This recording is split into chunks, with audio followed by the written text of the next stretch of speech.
Desvendando textos difíceis da Bíblia, com o pastor Pedro Moura, aqui na Rede 316, todas as sextas-feiras, às 10 horas da manhã, horário de Brasília. É tempo de desvendar mais um texto de difícil compreensão nas Escrituras.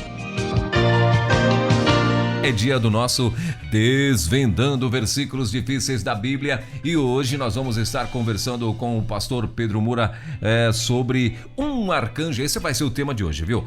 Um arcanjo em luta com Satanás, baseado lá em Judas, versículo 9. Isso mesmo, então esse vai ser o tema de hoje com o nosso querido pastor Pedro Moura, que já está na área e, como diziam, se derrubar é pênalti. Meu pastor, bom dia, querido, tudo bem? Tudo bem. E você? Tudo em paz, graças a Deus. Como é que vai este paraíso chamado Salvador? Tá um dia maravilhoso, viu? Abençoado. Agora, você começou falando em pênalti. Se falar em pênalti aqui em Salvador hoje, você apanha, né? Ah, é? Porque o Atlético Mineiro ganhou do Bahia aqui ontem. E de virada, pastor, como é que o meu Bahia, justamente o meu Bahia, permite o negócio? Eu não vou nem entrar nesse assunto, pastor. Eu, como um bom flamenguista, não vou nem entrar nesse assunto, pastor. E teve pênalti, foi aquele pênalti que derrubou o Bahia. Pois é. Ganhando de 2-0, que absurdo, né? Pois é, que absurdo, rapaz. Meu Bahia, justamente o meu Bahia, vai fazer um negócio desse, justamente com o meu Bahia. Ai, meu Deus, mas fazer o quê, né? Tá Mas certo. você tem que dizer assim, meu Bahia, não é Bahia, né? Ah, meu Bahia, né? Tá certo, pastor. Mas e aí, tá tudo bem? Tudo tranquilo? Graças a Deus. E você? Tudo em paz, pastor. Graças a Deus. Estamos aí na expectativa. O ano em contagem regressiva para o finalzinho, né? Então, estamos aí nessa expectativa de fim de ano, de virada de ano, né? Tem muita gente preocupada com muita coisa que está anunciando, com rumores, né? De muita coisa que está por aí, mas eu acredito que nada sairá do controle do Senhor, como a gente sabe, então temos que ter paz e descansar nele, não é verdade? Nada nos separará do amor de Deus. Ah, pronto. Né? Nem a morte, nem a Exatamente. vida, nem anjo, nem potestade, nem altura, nem profundidade. Nada nos separa do amor de Deus, não é? Sim, nem pandemias, nem nada. Eu já não me assusto com essas notícias que chegam. Ontem eu ouvi um cientista que eu nem sei se é procedente, que é vencedor de Nobel da Paz, dizendo que aquele vírus não é natural, essas coisas assim. Nada nos separa do amor de Deus, porque esse amor está em Cristo Jesus, não é? Há muitas conversas aí, né? E que eu particularmente não duvido nada. É tudo uma preparação mesmo para a vinda do anticristo e por aí vai. Então...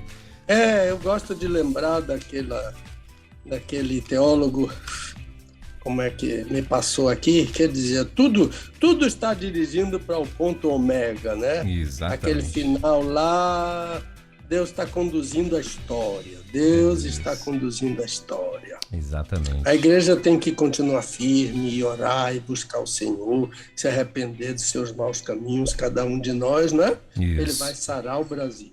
Em nome de Ele vai Jesus. sarar. Ontem nós tivemos, né?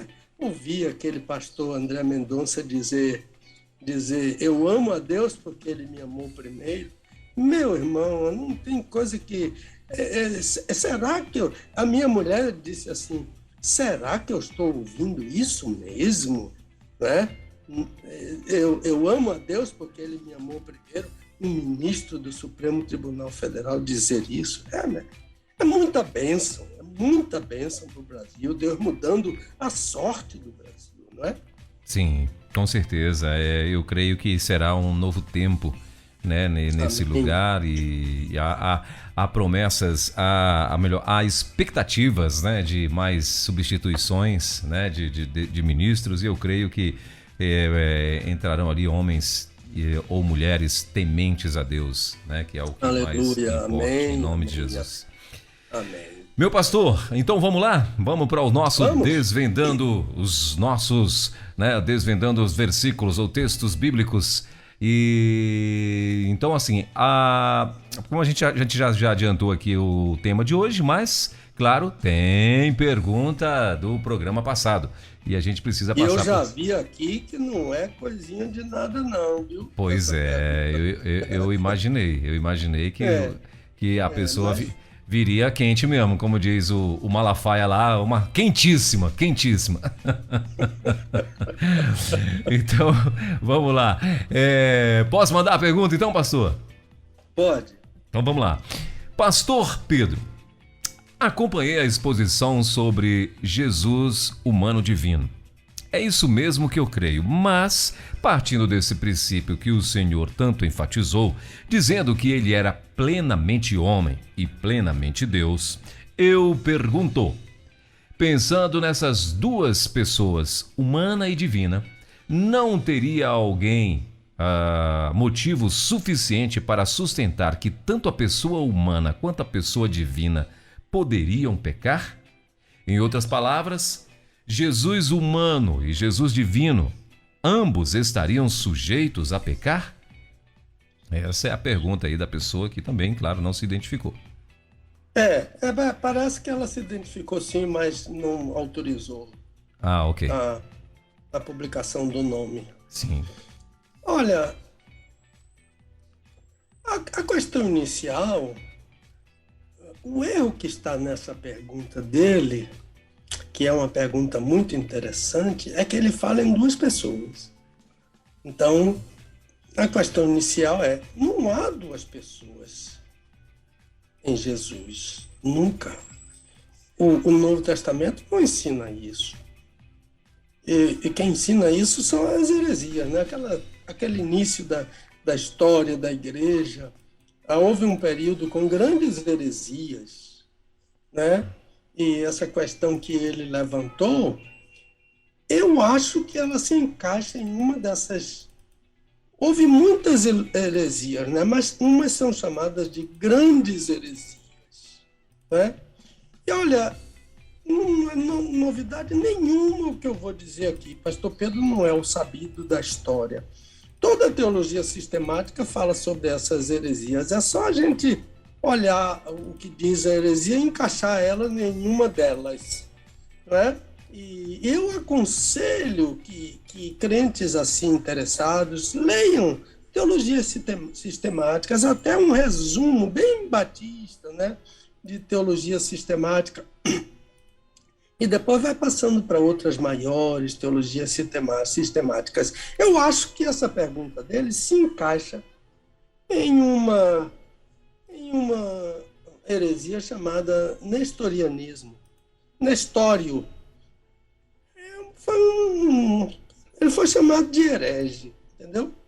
A ideia veiculada nessa heresia é de que o corpo de Jesus abrigava uma pessoa humana e uma pessoa divina. Eu acho que essa pergunta dele se encaixa aqui.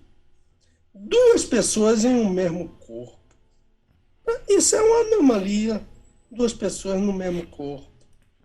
Então, a maneira de responder assim, menos árida, né? Usando menos teologia sistemática e usando mais o texto bíblico, seria dizer, quando Jesus... É uma pergunta que eu vou fazer.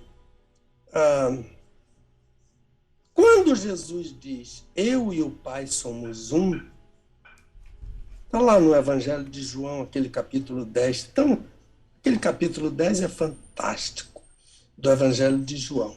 Quando Jesus diz, eu e o Pai somos um, à luz dessa heresia aí, nestorianismo, que o corpo de Jesus abriga uma pessoa humana e uma pessoa divina, à luz desse texto aqui, a qual das duas pessoas o Senhor Jesus está fazendo referência? Não seria o caso de fazer essa pergunta? E eu gosto muito. Eu não me lembro muito do escritor que falou sobre isso. Falando sobre esse assunto, ele disse assim, Jesus deveria, à luz do nestorianismo, Jesus deveria dizer, nós e o Pai somos um. Então ele estaria indicando que as duas pessoas, a humana e a divina, que coexistiam no corpo dele, essas duas pessoas estariam em unidade e em essência com o Pai. Por isso que ele não diria eu e o Pai somos um, mas nós e o Pai somos um. Mas ele nunca disse isso. Pelo contrário, o Senhor Jesus usa o pronome pessoal de primeira pessoa singular, eu. E o ensino do Novo Testamento é que Jesus é uma pessoa. Se indica que ele é plenamente humano e plenamente divino. Duas pessoas em um só corpo. Só há um corpo. E esse corpo, duas pessoas em um só corpo, é heresia. Olha, Heresia, heresia. Agora, duas coisas. Claro que o Jesus humano estava sujeito à tentação e ao pecado. A gente tem que olhar para o nosso inimigo aí nessa questão. Satanás não é tolo de ficar tentando durante 40 dias. E ele continuou tentando.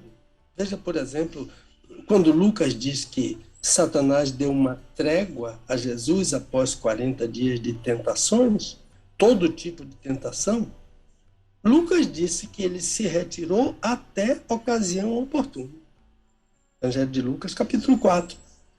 Sempre espreitando para atacar na hora certa.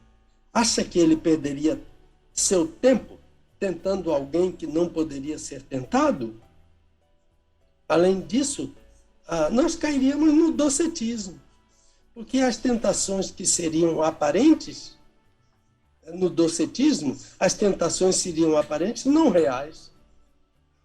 Então, infeliz essa ideia de pensar que a Trindade se mobilizou para dissimular, para enganar, que Jesus não podia ser tentado. A Bíblia afirma, o que a Bíblia afirma é que ele nunca pecou. A Bíblia diz que ele nunca foi tentado, pelo contrário. Então, em 2 Coríntios 5, Paulo diz: aquele que não conheceu o pecado, Deus o fez pecado por nós. E o autor aos Hebreus afirma que Jesus foi tentado sim. Capítulo 4 da carta aos Hebreus. Não temos um sumo sacerdote, são minhas palavras aqui, mas o texto parece que está correto. Não temos um sumo sacerdote que não possa compadecer-se das nossas fraquezas, porém um que, como nós, em tudo foi tentado, mas não pecou.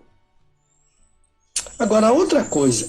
A primeira é claro que Jesus estava sujeito à tentação. A segunda, claro que Jesus divino não estava sujeito nem à tentação, nem ao pecado. Jesus divino. O homem, o Filho de Deus. O Filho do homem, sim. Mas o Filho de Deus, esse não. Então, eu iniciei a sentença dizendo, claro, mas não é tão fácil assim. Embora não tenhamos nós nos escudamos na própria palavra para afirmar que Deus não pode ser tentado. Então, Tiago, irmão do Senhor Jesus, ninguém sendo tentado diga, sou tentado por Deus. Porque Deus não pode ser tentado pelo mal e ele a ninguém tenta. Então, vejam que são duas coisas aqui. Primeiro, Deus não pode ser tentado. Segundo, Deus não tenta. Por quê? Porque para tentar é preciso ser tentado. Ora, quem tenta é o mal, diz Tiago. A palavra é kakos. E kakos é, por exemplo, cacofonia, um som ruim. Tudo que é ruim tem esse prefixo kakos. Então, a ideia que ela a palavra aqui, kakós, a ideia que ela veicula é a de alguém que tem uma natureza má, uma natureza perversa. Então, quando o Tiago diz que Deus não pode ser tentado pelo mal, Deus não pode ser tentado pelo maligno. Para mim, esse kakós é Satanás. Então, o homem, né? O homem, 100% homem, pode ser tentado pelo mal. Então, mas o mal não pode se assenhorear de Deus e convencer Deus a pecar. Então, fechando aqui, Jesus humano estava sujeito à tentação e ao pecado. E foi tentado em tudo, mas escolheu não pecar. Jesus divino não estava sujeito à tentação e ao pecado, porque Deus não pode ser tentado pelo mal, e como ele não pode ser tentado pelo mal, ele não pode pecar. Vai haver controvérsias a isso? Claro que há. E sempre houve. Há pessoas que não concordam com isso. Mas a minha conclusão não somente a minha conclusão, a autoridade da minha conclusão não é minha. Porque eu respondia a tudo que me foi perguntado usando a Bíblia. E a Bíblia diz que Deus não pode ser pecado e que Deus não pode ser tentado e que Jesus sim foi tentado, Jesus, o filho de Maria, o Deus humano, o humano Jesus, o homem Jesus, foi tentado, mas escolheu não pecar. Eu acho que é por aí. Acho que é por aí. E tem mas elas não se sustentam à luz da palavra de Deus, que é cristalina, né? Em tudo foi tentado, mas não pecou. Tá? Eu acho que é por aí, Welber. Eu lhe devolvo a palavra para a questão do dia. Muito bem, então tá aí. E até um tanto quanto perigoso, né, pastor? Assim, as pessoas ir um pouco por essa linha, né? Em achar que Jesus veio para ludibriar todo mundo, então. É um pouco docetismo, exatamente. É um pouco perigoso. Dissimular, não é? Exatamente. Dissimular, né? Eu lembro. Ou seja, já vinha com pecado, né? Jesus já chegou pecando, então, né? Porque claro. Já chegou batendo forte, né? Então. Eu lembro do docetismo. Eu lembro de uma música, eu gosto da música, mas a letra diz que chama Jesus de Jeová Rafá. Rafá em hebraico é dissimular. Então, Jeová Rafá é Jeová dissimulador. Entendeu? Então, é perigosa essa letra. Porque em hebraico tem duas palavras, Rafá e Rafa. Jesus é Rafa. Rofé em hebraico é médico. Rafá é curar. Então, Adonai Rofecha eu sou o Deus que te cura. Deus diz lá a Moisés, não é? Então, cuidado. Chamar Deus de Rafá. Rafá é dissimulador. Isso é docetismo. E é só dobrar um pouquinho mais a língua, treinar, e vale a pena, né? Para chamar o Deus por seu nome correto, né? Adonai Rafa. Ele é Rafa. Ele não é Rafa. Rafa é docetismo. Dissimulador. Então é isso aí. Nosso Deus não tem nada com as trevas, não tem nada com a mentira, não tem nada com a dissimulação. Ele é Deus verdadeiro. Nosso Deus é verdadeiro. Passo a palavra para você, meu amigo. Maravilha, pastor, maravilha. Então tá aí, mais um aprendizado, viu, galera? Então não é Jeová Rafá, não é Jeová Rafá. Então é isso. Tem que dar um... que é hebraico aí. Você pronunciou melhor do que eu. Oh, meu Deus. Meu filho estava dizendo ontem, viu? Meu filho estava dizendo ontem, pai, aquele locutor que lhe entrevista, ele é um perfeito radialista. Meu Deus. Vê se você pega ele para o seu podcast. Pronto aí, ó. Me ajuda aí, pastor. Me ajuda aí. É o pastor Lucas. O pastor Lucas, né? Tá certo. O pastor Lucas, Deus abençoe. Deus abençoe você, viu? É os seus ouvidos que estão bons. É de ouvido de músico, entendeu? Aí tudo que o cara ouve, ele já sente, já vê um concerto, ele já vê um. Tem jeito, tem jeito. Eu sempre gosto na véspera de trocar ideias com ele sobre o que eu vou falar, viu? Sim. Porque ele, você sabe assim, o adulto quer agradar, pastor, o senhor é isso, o senhor é aquilo, mas o filho que me conhece diz, pai, olha, nisso aqui você está sendo muito radical, pai, cuidado com isso aqui. Aí vai, entendeu? É ele a Dulce para mim. Eita, pastor. Para dizer a verdade do que lê sobre meus ensinos, eu dou graças a Deus por isso. Muito bem, legal. Meu pastor, então vamos lá, vamos para a questão de hoje? Vamos. Aproveitar e mandar um abraço aí para nossa querida Dulce, que está aí na retaguarda, né? Também está ali na zaga, né? Eu estou ainda entalado com a Bahia, mas tudo com o Bahia, né? Mas tudo bem. Então a nossa querida Dulce que está aí, está na zaga, está ali protegendo, né? Como o pastorzão já falou. Tem lá o nosso Lucas, que é o meio de campo, que está distribuindo ali, muito bem. Então tá certo. Mas vamos lá. Uma é Vitória e outra é Vascaíno, viu? Como é que é? Ela é Vitória e Lucas é Vascaíno. Não, o Lucas, Lucas, pelo amor de Deus. Mas é isso aí, pastor, é só pra gente ter a certeza que ninguém é perfeito. Pronto. Então tá aí, ó. Meu amigo Lucas, eu tava aqui todo feliz já, mas vascaíno, olha só. Mas tá certo. Vamos que vamos então. Não vou nem comentar nada, viu? Então, pastorzão, obrigado, viu? Pastor Lucas, obrigado. Deus te abençoe aí. Mas vamos lá. Um arcanjo em luta com Satanás. Judas, versículo 9. Diácono José Moura Filho, Salvador, Bahia. Esse aqui chegando também, né? Olha só. José Moura Filho.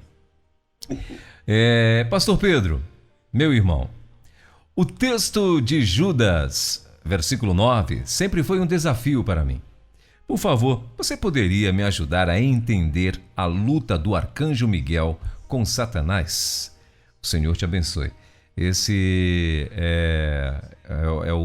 a pergunta então de hoje. Agora, José Moura Filho, parente, pastor, ou não? Foi coincidência? Meu irmão, esse José Moura Filho é meu irmão mais velho. Olha só, legal.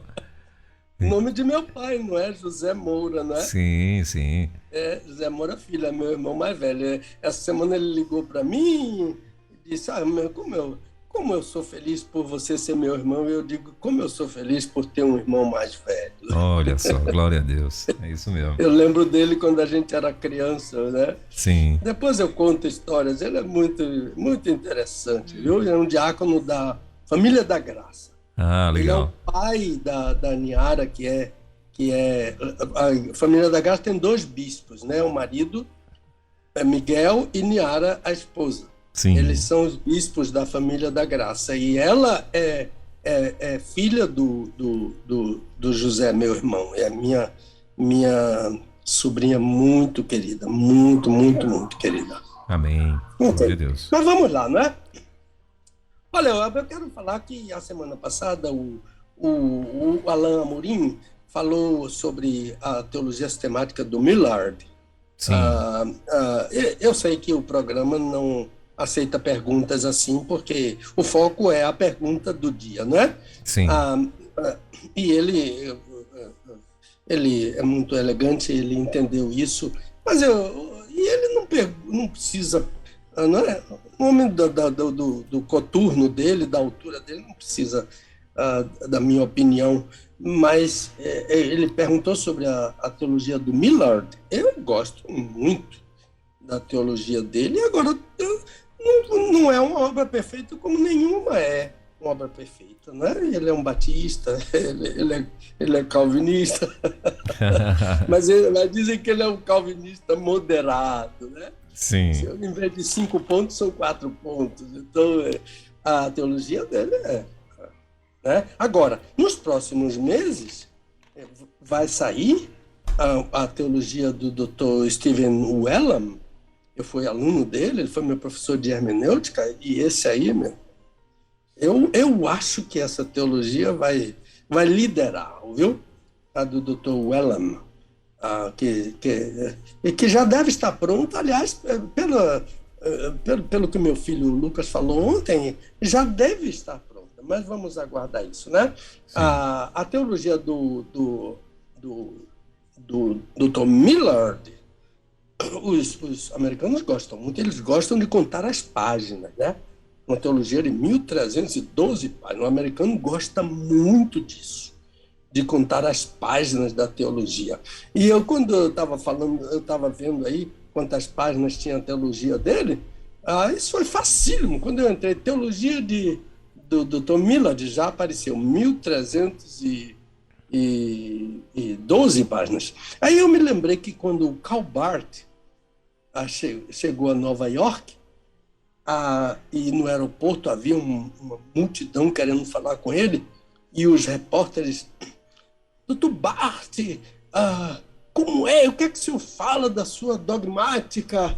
12 volumes, 9.000 páginas, etc. Em alemão são 9.000 páginas, né? A tradução em inglês são 8.000 páginas.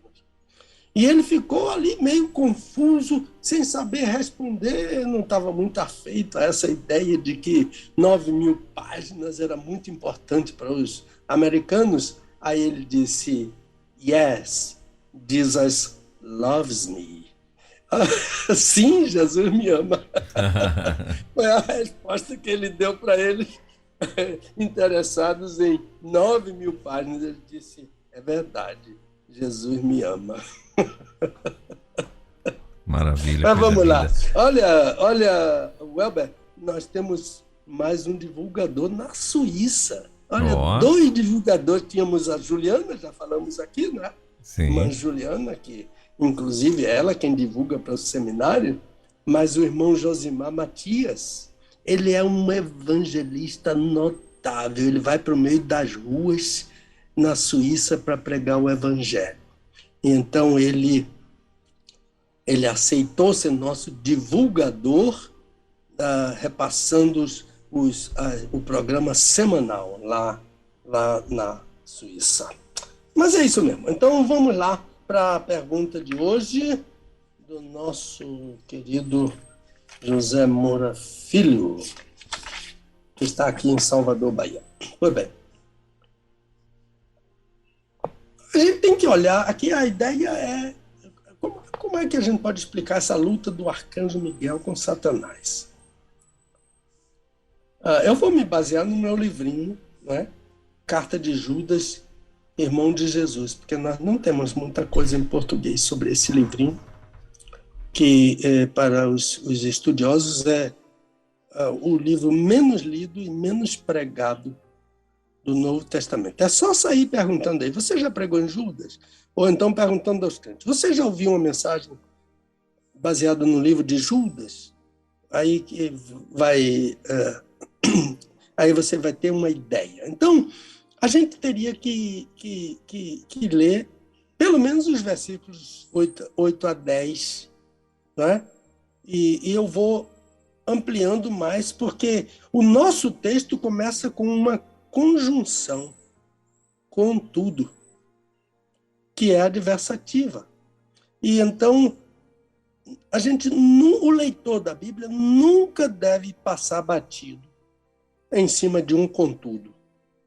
Mas, porém, todavia, no entanto, contudo, sim, assim, de modo, de sorte, nunca passe batido em cima dessas expressões. Então, eu vou ler agora esse texto aqui rapidamente. Se você tem uma Bíblia de papel e um lápis, marque. Nada a ver, porque uma pessoa ligou para mim, pastor, o que é que o senhor tem a ver contra a Bíblia online? Nada. A Bíblia tem que ser divulgada mesmo. O que eu estou dizendo é, se o crente tem uma Bíblia de papel em casa, ele pode marcar as palavras que são chave para o entendimento Ele não pode fazer isso numa Bíblia online. Além do mais, a Bíblia de papel, você dá testemunho, né? Na rua, olha, lá vai um crente ali com a Bíblia. Dia de domingo, todo mundo indo para a praia, e lá vai o crente ali com uma Bíblia de papel ou uma Bíblia na mão, né? Um testemunho. Olha bem. Contudo, diz Judas, semelhantemente também estes falsos mestres, sonhando, contaminam sua carne, rejeitam toda autoridade, blasfemam das dignidades. Olha, marca isso aí, a palavra dignidade, e marca também a palavra autoridade. Mas, quando o arcanjo Miguel discutindo, marca a palavra discutindo. Que não teve tapa aí nessa discussão aí. Discutindo com o diabo, disputava, marca o disputava, discutindo, disputava, a respeito do corpo de Moisés, não marca, ousou pronunciar contra ele juízo de maldição. Maldição, marca aí. Mas disse, marca tudo aí, o Senhor te repreenda. Estes, porém, blasfemam de tudo que não entendem e naquilo que compreende de modo natural, isto é, sem o Espírito, como os seres irracionais, mesmo nisso se corrompem. Que coisa, ninguém fala sobre isso em todo o Novo Testamento, a não ser Pedro na segunda carta. Mas Pedro na segunda carta quase que copiou Judas. Pedro se louvou em Judas para escrever a segunda carta de Pedro. Então, antes de responder, vamos entender melhor o que Judas está falando. Então, essa primeira parte, Elber, vai ser um pouquinho assim, mais árida, um pouquinho mais cansativa, mas a exegese é bem assim mesmo, é bem técnica. E a gente bate nela e vai lá, cava, e no fim a gente sente o alívio com a compreensão do texto, mas a gente cavou na exegese, passou pela hermenêutica, e aí a gente vai e fala para o ouvinte, aí ele respira, porque ele passa a entender, né? O livro de Judas ensina a igreja a pelejar pela fé que de uma vez para sempre foi entregue aos santos. Então, peleja lá do autor Judas, peleja cá do anjo, do arcanjo, peleja do diabo, etc. O livro é cheio de peleja. Agora ele manda a gente pelejar pela fé. Judas disse, nós estamos numa batalha, né? Uma batalha contra o mal, contra falsos mestres, contra heresias. Mas a igreja recebeu dos apóstolos, e Judas chama atenção para isso, uma fé. E por ela deve lutar. E quando Judas faz referência à fé, quando Judas afirma que há uma fé, ele não está falando na fé pessoal. Confiança pessoal, subjetiva. Não. Judas está falando na doutrina, no corpo de doutrinas que a igreja recebeu do Senhor Jesus e dos apóstolos. Então, quando Paulo fala em sã doutrina, lá em Tito, capítulo 2, é porque ele sabe que existe uma doutrina que é malsã. E Judas manda a gente batalhar pela sã doutrina. Então, o Senhor Jesus e os seus apóstolos legaram à igreja um corpo de doutrinas. Nós não vivemos assim às apalpadelas, não, ouvindo tudo que vem pela internet, tudo que vem pelo rádio. Não é assim, não. Nós temos uma doutrina sã e temos que batalhar por essa doutrina. E como eu digo que temos? Porque Judas disse, de uma vez para sempre. O que essa expressão ensina? De uma vez para sempre, o Elber, é o que a gente chama em teologia, em hermenêutica, de arrapax. Arrapax ele está dizendo aqui de uma vez para sempre, ele está dizendo que só há um abono dessa expressão em todo o Novo Testamento, de uma vez para sempre. Isso é a rapax. Mas o que é que rapax quer dizer? É que a fé não é um brinquedinho, não é um joguetezinho, mas algo que não pode ser mudado. O cristianismo é um sistema de ensino. Olha, Elber, o cristianismo é revelado. Hebreus 1 e 2. Deus falou pelos pais, pelos profetas, pelos apóstolos, e hoje falou pelo Filho. Por isso, por sua própria natureza, a fé não pode ser alterada. Não é? O cristianismo é um sistema que é normativo, e a igreja já o recebeu. Por isso o texto diz, de uma vez para sempre, não há nada faltando, não há nada a ser acrescentado na fé, não há nenhuma revelação fresca sobre a fé, já foi revelada. Isso é cristianismo. Além disso, é paganismo. Né? E o original de Judas diz, tendo sido entregue. A fé, tendo sido entregue, ela já foi entregue. A doutrina já foi entregue. Né? Por quê? Porque algo assim tão completo, tão firme, tão normativo, tão conclusivo como a fé. Porque o inimigo está de olho na igreja. É por isso que é tão completa, tão firme, tão normativa, tão conclusiva. E os representantes do inimigo são ímpios. Judas diz isso. Eles convertem em dissolução a graça. Eles negam o único soberano e Senhor Jesus Cristo. Então, Judas denomina esses ímpios de certos homens. Não são crentes. Lembra-se quando eu estava falando lá no capítulo 5 de Atos sobre certo homem chamado Ananias? Entram na igreja. Certos homens. Judas chamam certos homens. É muito interessante, Welber e José, a gente chama ele de Zezinho, meu irmão José. É muito interessante um livreto de um teólogo americano chamado Robert Napper. O livro dele é Os Certos Homens da Epístola de Judas. Ele diz que certos homens eram apóstolos que vieram em nome do primeiro Adão, não do segundo Adão. É só ler 1 Coríntios 15. Então, daqui em diante, na leitura do livro, esses certos homens são chamados de estes.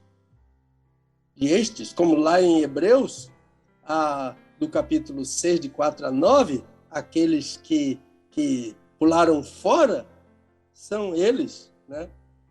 Não são nós. Aqui Judas diz estes, né? O Rutói. Portanto, há falsos mestres que precisam ser rechaçados, silenciados pela igreja, na peleja, na batalha pela fé. E isto é a sã doutrina. A fé é a sã doutrina. Judas cita o que Deus fez com eles ao longo da história da redenção desses homens. Capítulo 4 a 7. Eles eram incrédulos, saíram do Egito e morreram. Eles eram anjos rebeldes, que já estão em prisões eternas. Cidades que sofreram o juízo pelo fogo.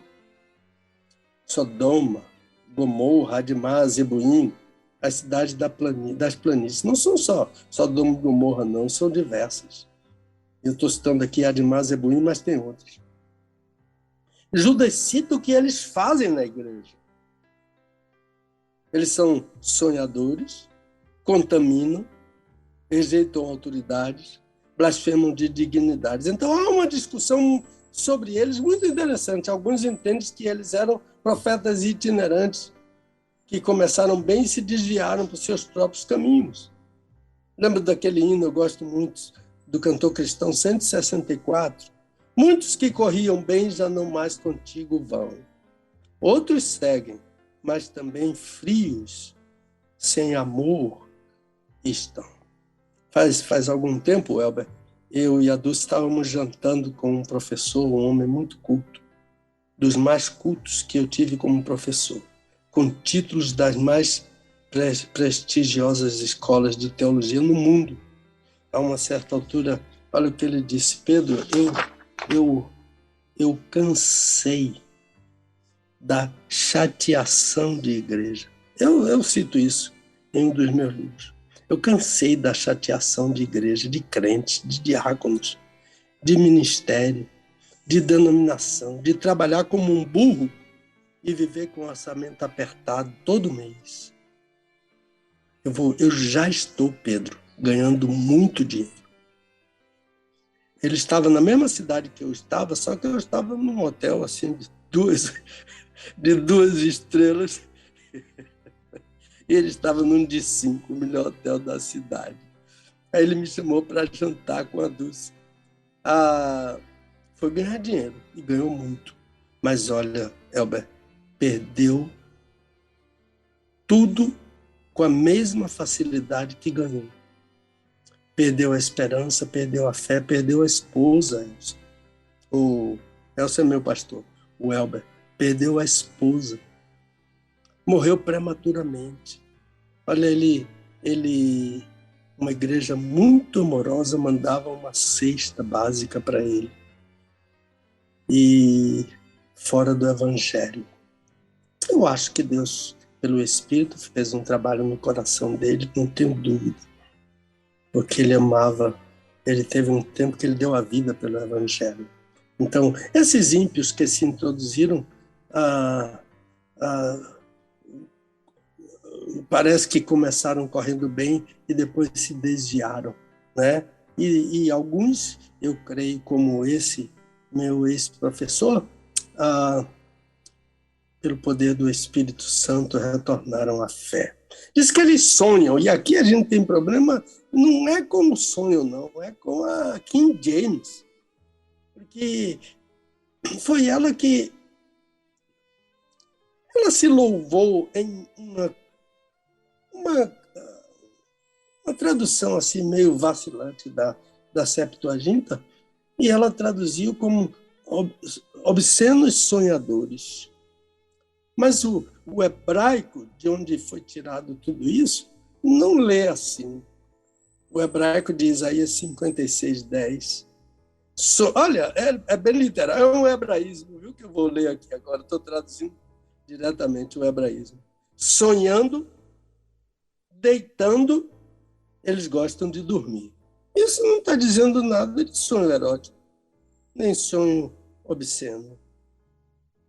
A ideia é que esses homens usam sonhos deles, da cabeça deles, da imaginação deles, como mensagens que recebem de Deus. Deus me falou, Deus me disse isso. Há pouco Deus acabou de falar comigo. Olha, Elber, eu peço misericórdia a Deus, mas eu fico com um pé atrás. Deus acabou de me falar. E Deus disse isso, porque, em geral, quando você liga aquele Deus acabou de me falar com o que a Bíblia ensina, não tem muito a ver.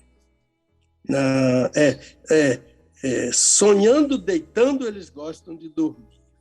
É isso que eu penso dessas pessoas aí. Peço a Deus que me perdoe se eu tiver mais. Mas não há como, se a base é o ensino dos profetas e dos apóstolos e Jesus é a pedra de esquina, e você está firmado nessa base, você não vai acreditar em tudo que você ouve. Não. A conduta dessa gente é baseada, é ligada à conduta dos habitantes de Sodoma, de Gomorra, desses homens aí, certos homens aí da carta de Judas. Rejeitam autoridades. Algumas autoridades aqui, tanto pode ser humana como pode ser divina. Calvino, por exemplo, achava que a autoridade aqui podia ser humana ou civil. Há um bom contingente de estudiosos que pensam assim. Eu respeito, né? Mas a literatura mais antiga, quando fala em autoridade, ela refere-se a anjos como autoridades. A Vulgata traduziu por... Oh, meu Deus! A Vulgata como seres celestiais. Não há outro uso dessa palavra, autoridades, fora... A palavra que Judas usou, fora de Judas. A não ser em Pedro, segunda de Pedro. Mas eu já disse que a segunda de Pedro... Eu sou da linha que acha que a segunda carta de Pedro seguiu Judas, se louvou em Judas. Há outros que acham que Judas se louvou em Pedro. Calvino, por exemplo, né? Lutero, por exemplo. Judas se louvou em Pedro, na segunda de Pedro, mas não é não. Não é não. Pedro se louvou em Judas. E Pedro se escudou em alguém que aprendeu muito do seu irmão em casa. Judas é irmão caçula de Jesus. Ele introduz amor na saudação. Ninguém fala em amor em saudação. Paulo, ninguém, nem Pedro, nem ninguém. Mas Judas introduziu, porque ele teve amor em casa. Ele zombava do seu irmão, ele rejeitava o seu irmão, ele não queria seu irmão, e seu irmão o amava. Então, amor, Judas aprendeu em casa. Rejeitam toda a autoridade. Há muita discussão sobre essas autoridades aqui, se são humanas, se são civis. Mas eu gosto de pensar que refere-se ao Senhor. A palavra que Judas emprega, não estou dizendo a mesma palavra, a autoridade é toda referindo-se ao Senhor. A palavra autoridade é referindo-se à autoridade civil. Mas a palavra que Judas usa, a Kyrioteta, K-U-R-I-O-T-E-T-A,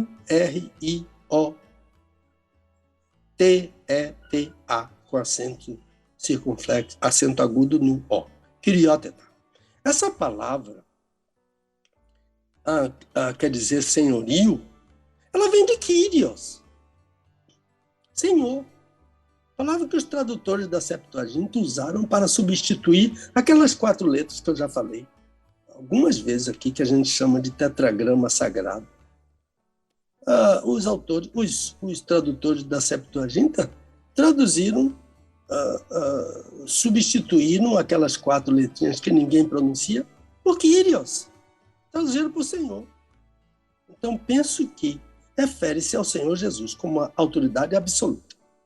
Observaram que Judas disse que eles rejeitam toda a autoridade. E Jesus disse que ele mesmo tem toda a autoridade.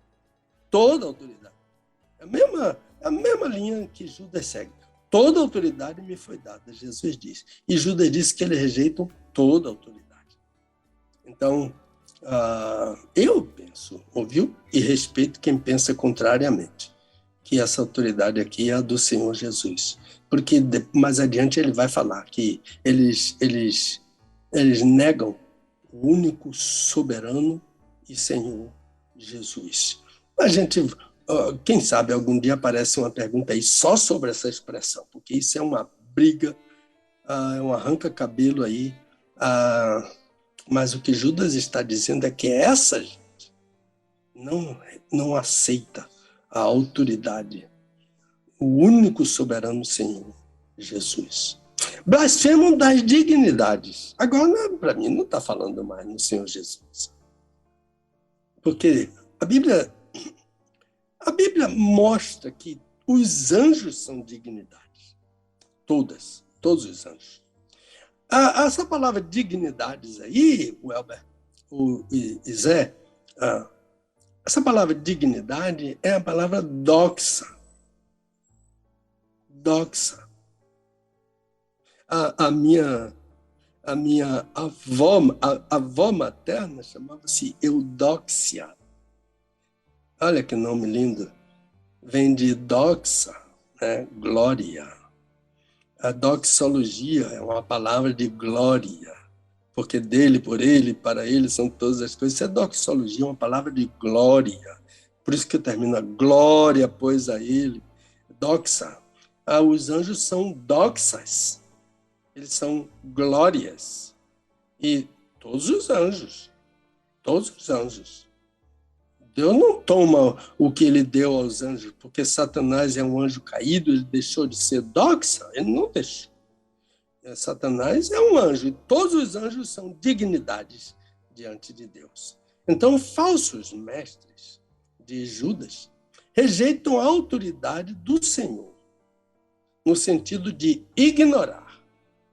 Eu estou quase fechando aqui essa ideia que eu disse que é mais árida, não é? De exegese.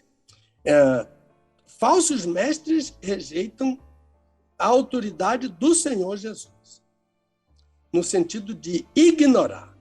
A palavra é atheteo. Atheteo.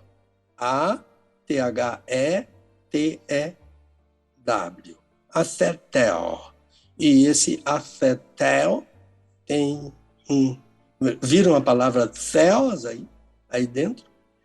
Mas ele tem um A que a gente chama de privativo, que nega, né? Então, eles rejeitam toda a autoridade divina do Senhor Jesus. Mas eles blasfemam das dignidades. Então, essa palavra blasfemo aqui é chave para entender o que o arcanjo fez lá na disputa com Satanás. Esses falsos não seguem o modelo do arcanjo. Eles insultam, tem uma palavra que eu gosto, espinafrar. Eles espinafram. Mas a palavra melhor para essa blasfêmia é descompostura. Ele não olhou para a dignidade do anjo. Ele é um arcanjo, Satanás é um anjo.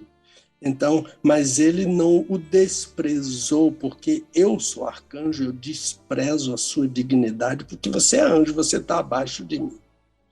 É o que significa a palavra blasfemeion, blasfemeo, em grego, que ela foi só transliterada para o português. É passar uma descompostura. Então, ignora. Agora, por que eu estou dizendo isso? Por quê? Olha como uma coisa está fechada com a outra dentro do raciocínio de Judas. Ignorar a autoridade do Senhor é tão grave quanto insultar os anjos. Ué, pastor, o que é isso? Por quê? Esse insulto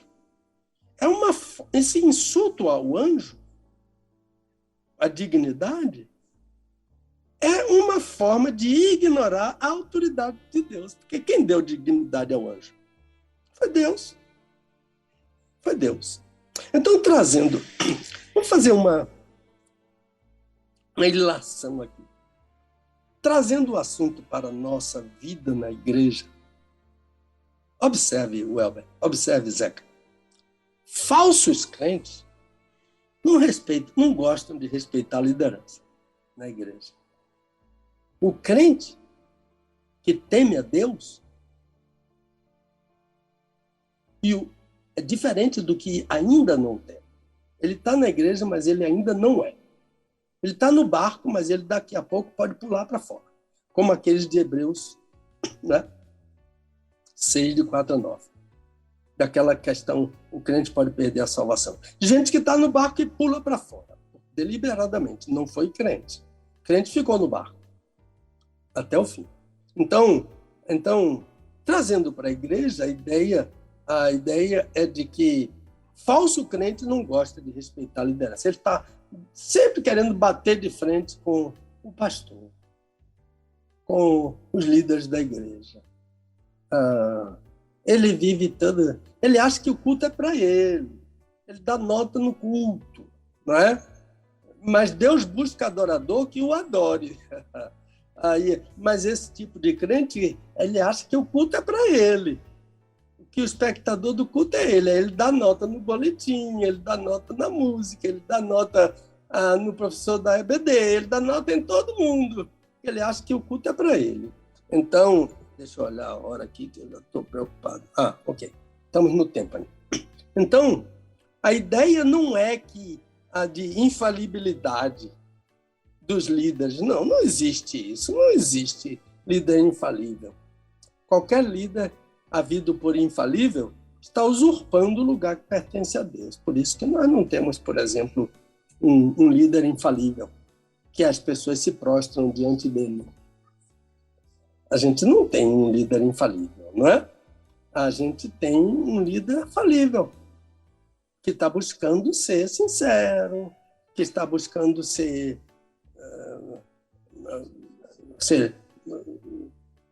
que está buscando acertar em tudo, que depende de Deus, que se reconhece como infalível, etc. Então, ignorar a autoridade do Senhor é tão grave quanto insultar os anjos. Está bem explicado? Se não tiver, pode mandar a pergunta durante a semana. Por quê? Porque esse insulto é uma forma de ignorar a autoridade de quem deu dignidade aos anjos. Então vamos agora, porque Judas não ficou nessa parte árida só. Ele ajuntou um exemplo. Ele começa dizendo, semelhantemente. Olha, outra palavra para marcar aí, porque a gente não deve passar batido em advérbios. Advérbios no Novo Testamento e na Bíblia toda. Semelhantemente é um advérbio usado para os ímpios que se introduziram na igreja. Eles são semelhantes aos anjos rebeldes, aos incrédulos que saíram do Egito. Eles são semelhantes aos moradores de Sodoma, e toda essa gente já foi julgada por Deus. Então, aí é que entra o arcanjo. No versículo 9, ele é introduzido como uma adversativa. Olhe para o semelhantemente e olhe para a adversativa mais. Então, enquanto aqueles anjos rebeldes, incrédulos, gente que saiu do Egito, moradores de Sodoma e Gomorra, são semelhantes àquela... os certos ímpios que se introduzem furtivamente na igreja, como está em Judas, semelhantes aos anjos rebeldes, aos incrédulos, aos que saíram do Egito, aos moradores de Sodoma e Gomorra, etc., e foram julgados, a sentença que Judas usa para introduzir o arcanjo é mas. Anote aí, em grego, alá, A-L-L-A. É mais pelo contrário. Totalmente contrário. Alá, mais pelo contrário. Isto é, o arcanjo Miguel é diferente de todos esses perversos, homens e anjos do passado. Aí vamos ao versículo 9. Mas Alá, quando o arcanjo Miguel, discutindo com o diabo, disputava a respeito do corpo de Moisés, não ousou pronunciar contra ele juízo de maldição, mas disse, o Senhor te repreenda. Arcanjo é um anjo. Todo anjo é um mensageiro. A palavra malá, em hebraico, significa mensageiro. Né? A palavra angelos, em grego, também é mensageiro. Todo anjo é mensageiro. Aí o arcanjo é um anjo também. O arcanjo é... Qual é a diferença? É porque o arcanjo é arque. Ele é arque, angelos.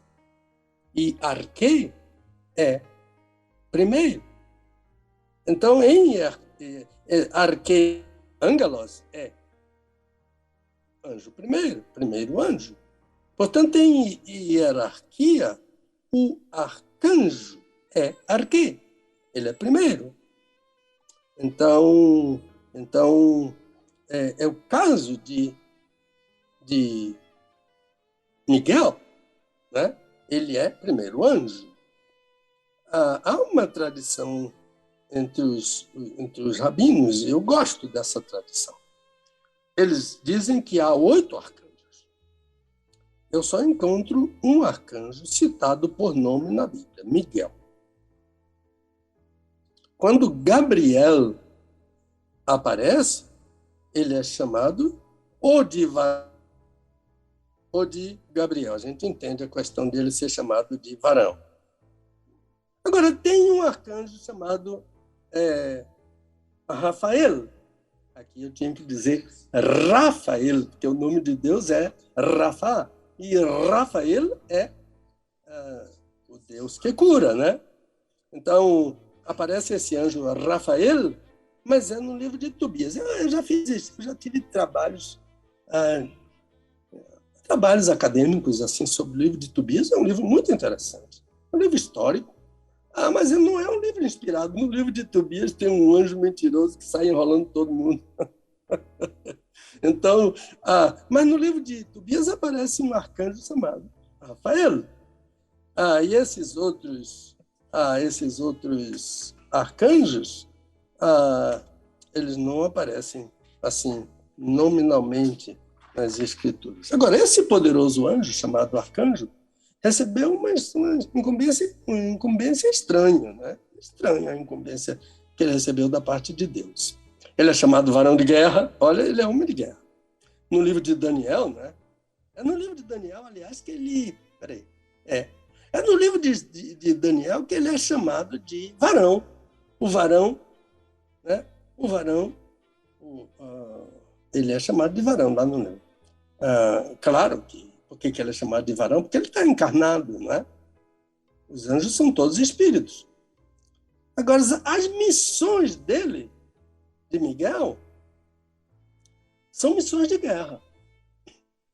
Ele aparece, por exemplo, no Apocalipse, expulsando Satanás, né? O arcanjo Miguel, liderando anjos que são subalternos a ele. E eles juntos expulsaram Satanás.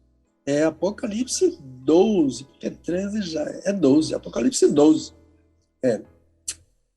Ele agora está disputando com Satanás. Então, são dois que já se conhecem muito bem. Eles se conheciam lá do céu, né? Eles se conheceram lá na questão de Daniel. Chegou a resposta, não veio a resposta veio, mas não chegou, etc. E ele vem, né? Miguel vem novamente. Mas quando o arcanjo Miguel, porque ele não, esse mais é porque ele não segue o caminho dos falsos.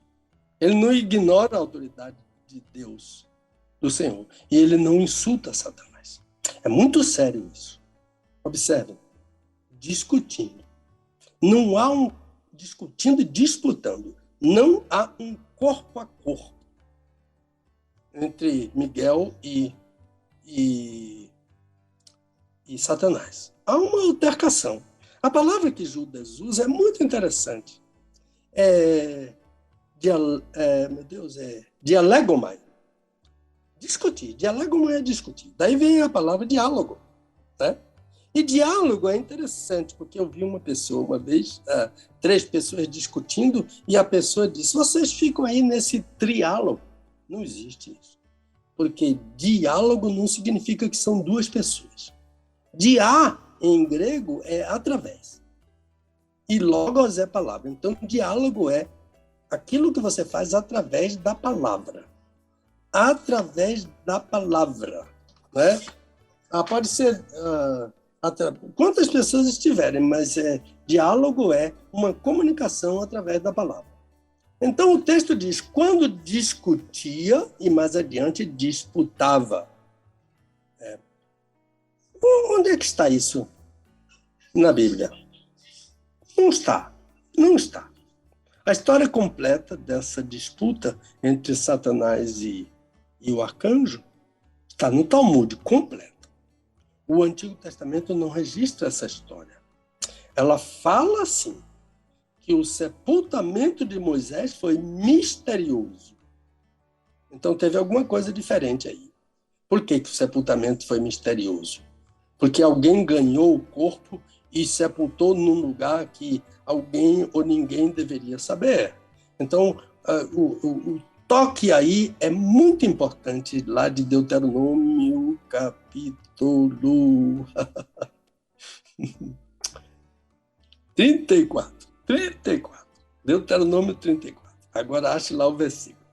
Então, que o sepultamento de Moisés foi misterioso. Pois bem. Mas há um antigo documento que era conhecido e usado na igreja primitiva, a testemunho do uso do artigo, do documento que era chamado de alepsis. Alepsis, que significa ascensão. Alepsimoseos, é a ascensão de Moisés. Então, a conclusão que os estudiosos chegam, além desse texto, do texto de Deuteronômio, é que Judas usou esse documento,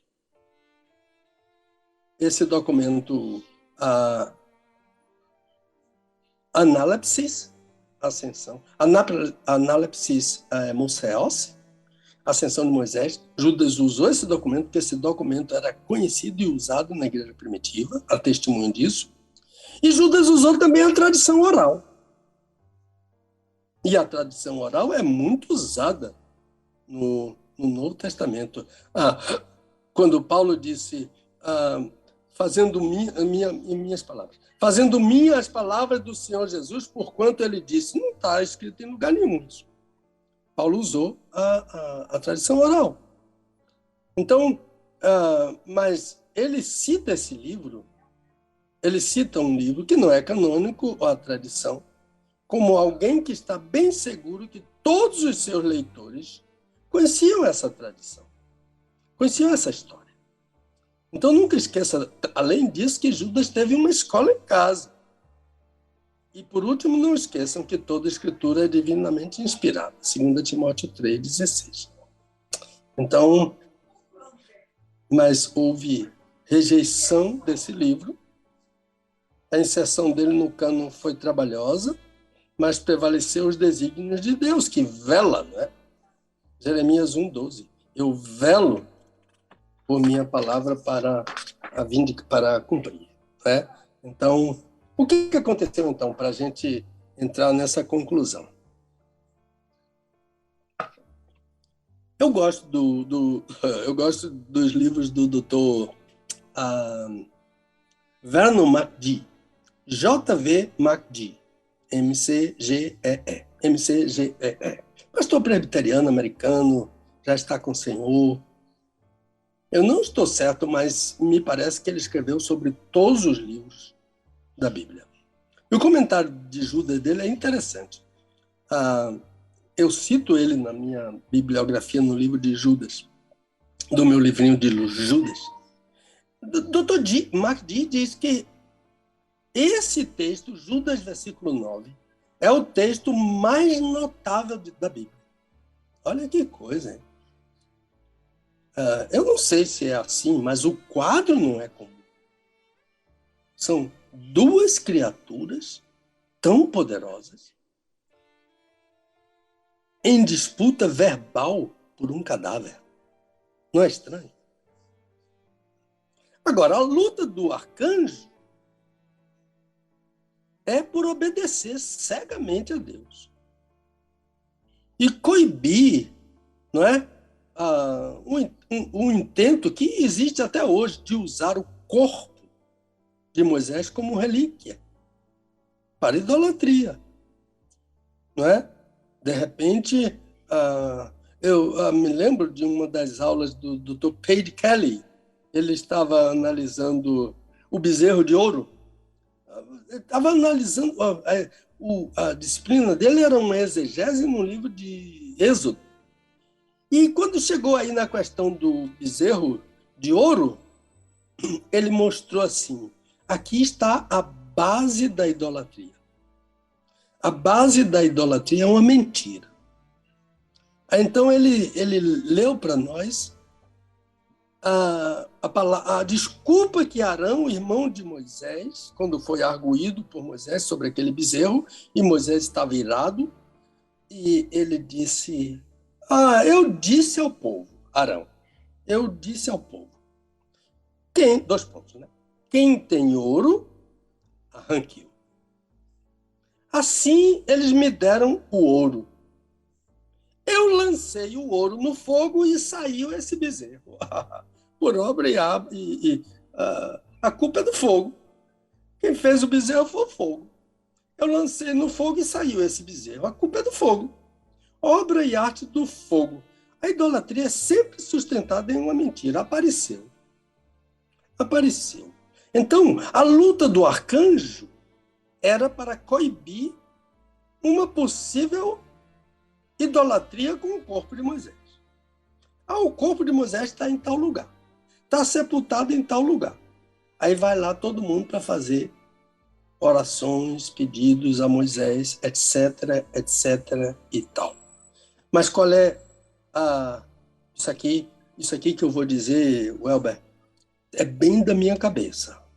E então, se o meu ouvinte não quiser, pode jogar fora. Então, mas eu penso nisso firmemente, está lá no meu livro. Satanás estava reclamando o corpo de Moisés, e para mim, Satanás nem estava pensando em idolatria e romaria. Satanás estava pensando em outra coisa. Ele reclamava o corpo de Moisés para o reino das trevas. Porque qual era a alegação dele? Moisés é homicida. E o argumento dele diante do arcanjo sou eu que estou criando, mas eu creio que poderia ter sido assim. Deus é injusto. Para Satanás, Deus é injusto. Deus é injusto. Deus não é justo. Porque se eu sou homicida, olha como é que vai esse argumento, né? Se eu sou homicida, e a acusação agora, como Jesus disse que eu sou, que Jesus disse que ele é homicida, João 8:44. Então, voltando do argumento dele, se eu sou homicida, como Jesus disse que eu sou, e se é certo que os homicidas pertencem ao reino das trevas, como Jesus também disse, olha, ele está baseando, sempre acusando o Senhor Jesus. Como Jesus disse que os homicidas pertencem ao reino das trevas, Apocalipse 22, procura lá qual é o versículo. Este hebreu matou um egípcio e escondeu o corpo dele na areia. Está lá em Êxodo capítulo 2. Então, esse hebreu, que é homicida, pertence ao reino das trevas. Foi Jesus que disse que o homicida pertence às trevas. Que eu sou homicida e que eu pertenço ao reino das trevas. Então Moisés também pertence ao reino das trevas. Ele é um homicida. Então Satanás flagrou Deus em injustiça. Porque Deus pegou um homem que pertence às trevas e passou para o reino da luz. Só que Satanás não leva em conta o arrependimento. Satanás é sempre acusador. Ele vive para acusar os filhos de Deus, diante de Deus. É o ofício dele. E o julgamento que ele faz de mim, de você, Elber, do meu irmão José e da família dele, minha prima e minha prima Ivelise, o José é casado com uma prima, a minha prima Ivelise, e de toda a família dele, a acusação, o julgamento que ele faz é sempre sumário, é sempre ressentido, é intolerante, é dissociado da verdade. Eu chamo a atenção aqui como ajuda, né? Como ajuda. Eu não estou querendo espinafrar ninguém, é como ajuda. Eu chamo a atenção de crentes que pecaram, confessaram pecados e continuam abatidos, humilhados, de cabeça baixa, remoendo o passado. Cuidado. Estão aceitando por legítimas, por verdadeiras, as acusações desse terrível anjo. Ele chega e diz: coisa nenhuma, você se arrependeu coisa nenhuma. Você é aquela mesmíssima pessoa. Agora lembre-se, olha o que Lutero disse. O grande acusador dos servos do Senhor já condenado está. Vencido cairá por uma só palavra. Que eu fico maravilhado com as letras dos hinos do cantor cristão. Que doutrina! Que doutrina! Esse é o 323 do cantor cristão. A miríade de anjos. Não é? Lutero estava escudado, se louvou nisso. A miríade de anjos. Todos eles são espíritos ministradores, enviados para servir a favor daqueles que hão de herdar a salvação. Não deixe Satanás lhe acusar. Ele vai ser derrotado com um sopro da boca do Senhor Jesus. É só um sopro para derrotá-lo. Agora, outro cuidado. Por causa disso, você vai fazer de Satanás gato e sapato, você estará perdido se você fizer isso dele. Então Miguel não ousou pronunciar contra Satanás juízo de maldição. O que é isso? O que significa isso? Miguel não emitiu um julgamento que contivesse em si mesmo uma maldição dirigida a Satanás. Ele não ousou fazer isso. E sabe que a análise desse não ousou, sabe onde é que a gente vai bater? No temor a Deus. Não ousou por temor a Deus. É uma expressão de temor a Deus. E por qual motivo? É porque Miguel, nesse episódio, não é o juiz de Satanás. Ele não pode emitir julgamento. A ele foi dada a missão de defender o corpo de Moisés, não de julgar Satanás. O juiz do caso é Deus.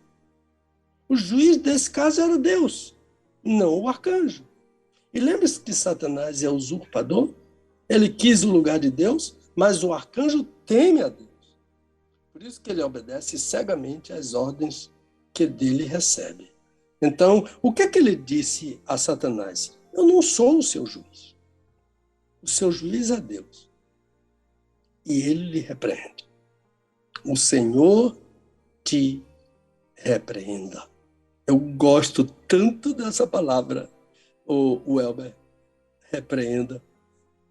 É epitimeisai. Epitimeisai.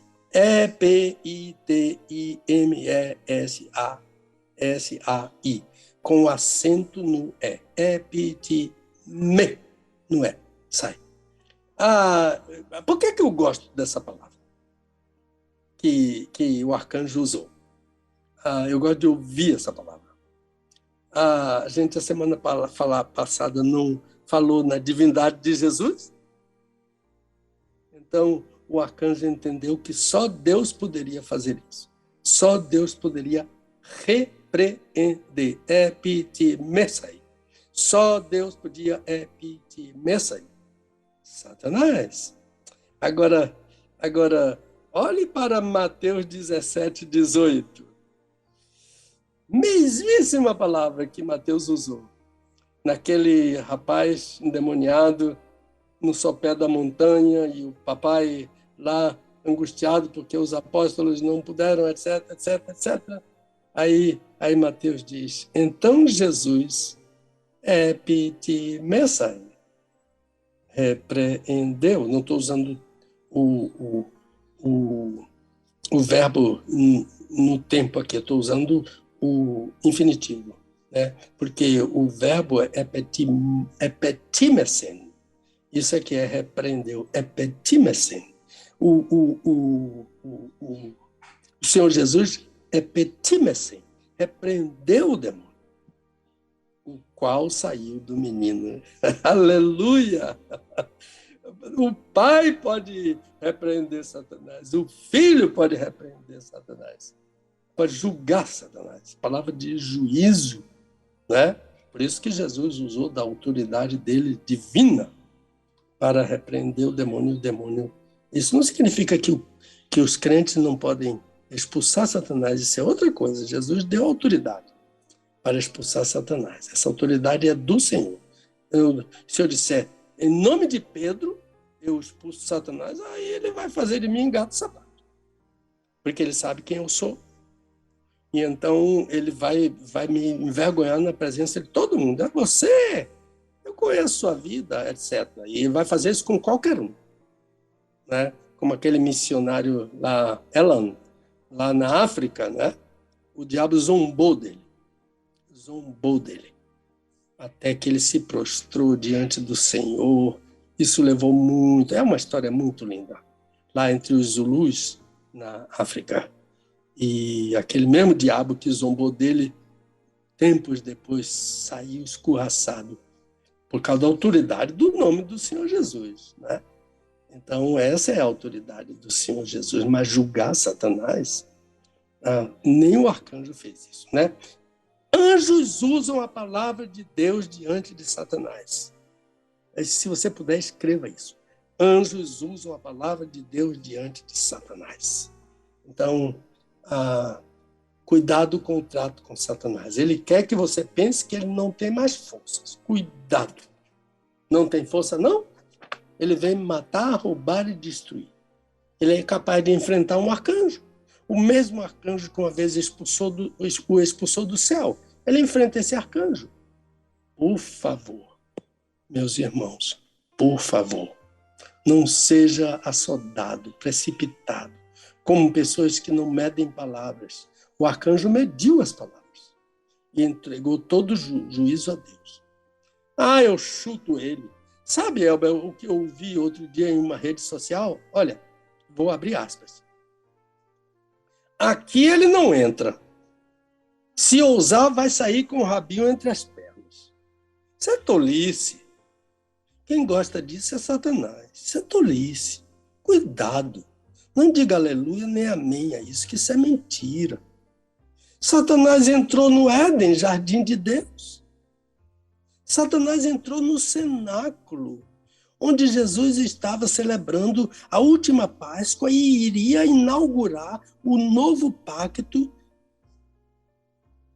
no nome dele, não mais no sangue do Cordeiro, mas no sangue dele, a ceia do Senhor. Satanás entrou ali e invadiu o coração de Judas, encheu o coração de Judas. O Senhor Jesus estava ali com os apóstolos. Como é que ele não vai entrar na minha congregação? Que tolice! Meu Deus do céu! Cuidado! No livro de Jó, ele vai à presença de Deus, no meio dos filhos de Deus. Ele vai à presença e Deus o recebe. E Deus dialoga com ele. Porque Deus respeita a dignidade que deu a ele. Sou eu que vou chutar Satanás? Aqui ele não entra? Isso é soberba. Cuidado. A maior arma de Satanás é o engano. Atos 13. Ele é cheio de todo engano. Dr. Bill Austin, ele tem um livro interessante sobre o comentário de Judas, sobre a epístola de Judas. O título, eu acho que ele não tem em português ainda. O título, como aquela teologia que o pastor Alan perguntou, eu acho que tem em português, mas eu não estou seguro, do Millard. Se alguém souber, veja aí, porque quando eu tive aquela teologia, eu não tinha em português ainda. Mas o livro do Dr. Bill, Nuvem Sem Água, ele diz que os anjos têm respeito por Satanás. Olha, e ele explica. Os anjos têm respeito por Satanás por causa da posição que Deus deu a ele no céu. Olha, isso é coisa do passado. Ele já foi expulso do céu. Mas os anjos tem respeito por ele, por causa da posição que ele... Agora, qual é a nossa arma contra Satanás? É ficar ajoelhadinho, respeitando ele, porque ele já foi... ele foi dignidade, ele é dignidade, nada disso. Não é isso que eu estou falando, não. O nosso enfrentamento com Satanás e os demônios é a Bíblia. Está escrito. Está escrito. Coma esse pão, você está com fome 40 dias, porque a Bíblia diz, faça com esse pedra se transforme em pão, se você é filho do homem. Aí Jesus cita o Deuteronômio, capítulo 8. Nem só de pão, mas está escrito.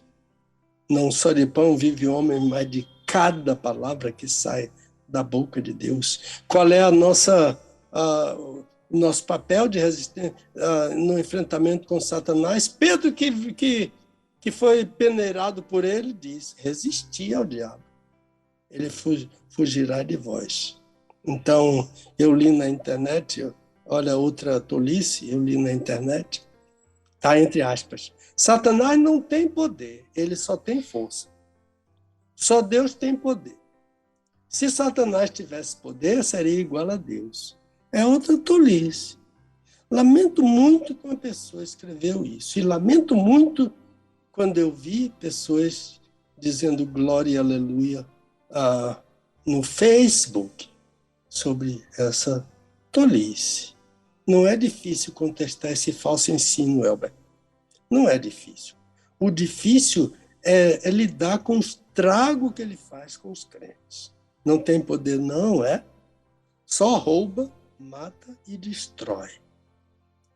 E como não tem poder? A Bíblia afirma que os anjos são maiores que os homens, em força e em poder. Olha quem diz isso, Pedro. Pedro, que foi peneirado por Satanás. E só escapou de lá porque Jesus disse, eu roguei por ti. Então, Satanás é fiel e incansável no desempenho do papel milenar dele. Apocalipse 12, versículo 10. Para nos acusar diante de Deus dia e noite, dia e noite.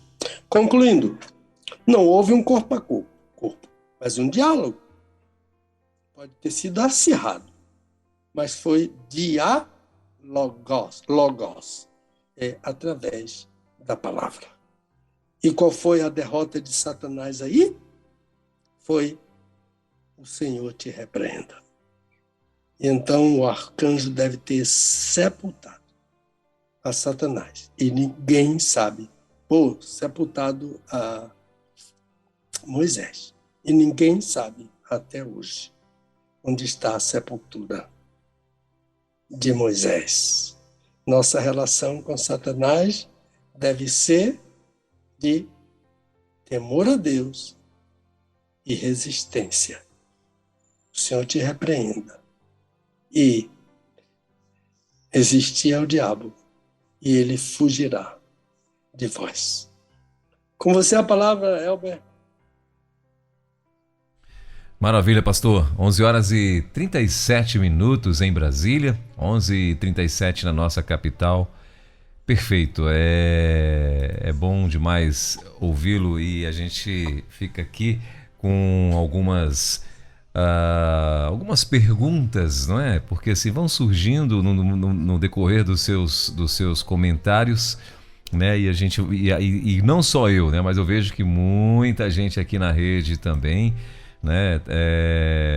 Depois faz muito comentário, principalmente quando a gente encerra esse quadro, as pessoas mandam muitas perguntas. Inclusive na semana passada, até o próprio pastor Alain Amorim, que o senhor citou aí, ele mandou, né, um questionamento que acho que o senhor até tocou lá no início. E então assim, e é muita gente. Então eu já até deixei aqui claro, e quero até repetir mais uma vez, que para todo mundo que gostaria de fazer perguntas ao pastor Pedro, direcione ao e-mail dele, né, ministériopastorpedro@gmail.com. Esse é o e-mail para você mandar aí a tua pergunta e tal, e lá ele vai estar fazendo na ordem, vamos dizer assim, dos e-mails, né, ele vai estar respondendo aí as perguntas, claro, aquela que ele vê que tem fundamento, né? Então, e a gente quer deixar isso claro, porque às vezes o senhor está falando aqui, pastor, aí muita gente manda perguntas para... tá. Muita gente manda perguntas. Eu tô lendo, eu tô falando aqui com o senhor. Penso que a pessoa não tá.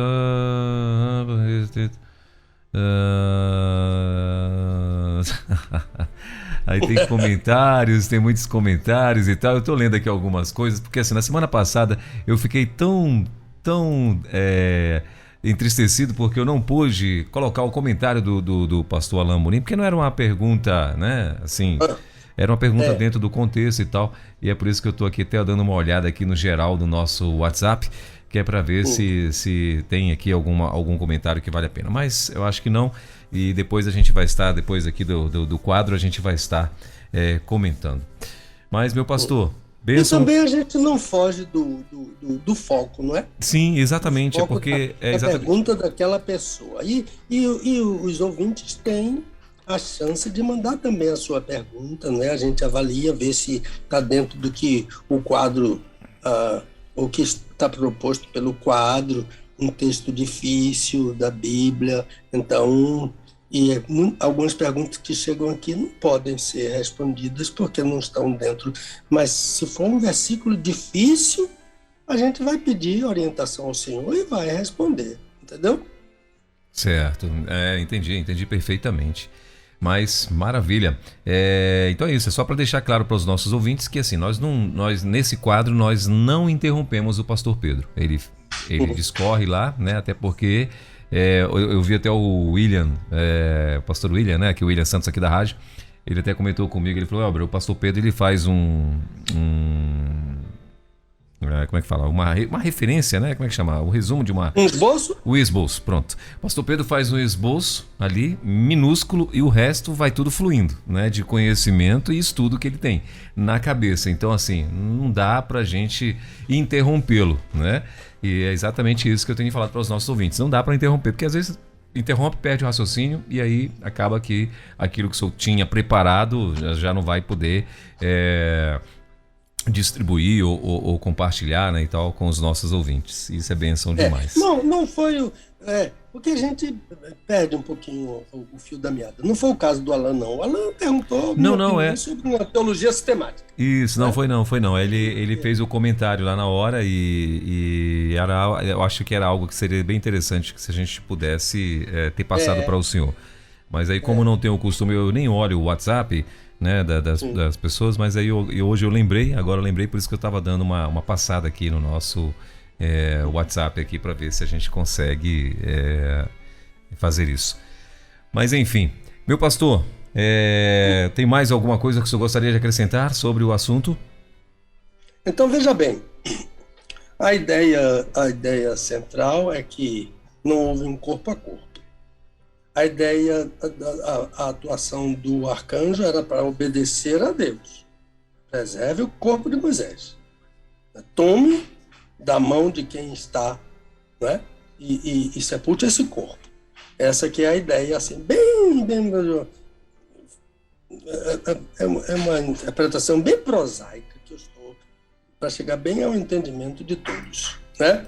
Então, os anjos são dignidades. O crente não deve ignorar a autoridade do Senhor e não deve blasfemar das dignidades. O Senhor aqui é o Senhor Jesus. As dignidades aqui são os anjos, no meu entendimento.